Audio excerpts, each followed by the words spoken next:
Hi అండి అందరికీ welcome back to విరాసిమ్మ యూట్యూబ్ ఛానల్. మనం పచ్చి దోసకాయ చట్నీ ఎలా చేయాలో చూసేద్దామండి. ఫస్ట్ దోసకాయ తీసుకొని పచ్చిమిరపకాయలు, ఆనియన్స్ ఇవన్నీ తీసుకొని చిన్నగా కట్ చేయాలండి. మిక్సీలో వేసినా సరే అన్నీ ఇలా కట్ చేస్తే సరిపోతుంది. ఆనియన్స్, చిల్లీస్, దోసకాయ, కొత్తిమీర.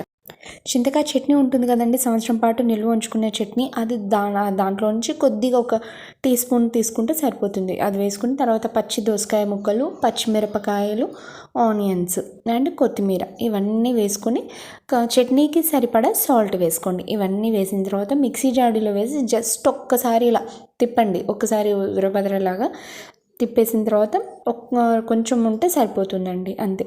తర్వాత దీనికి తాలింపు పెట్టేసుకోండి.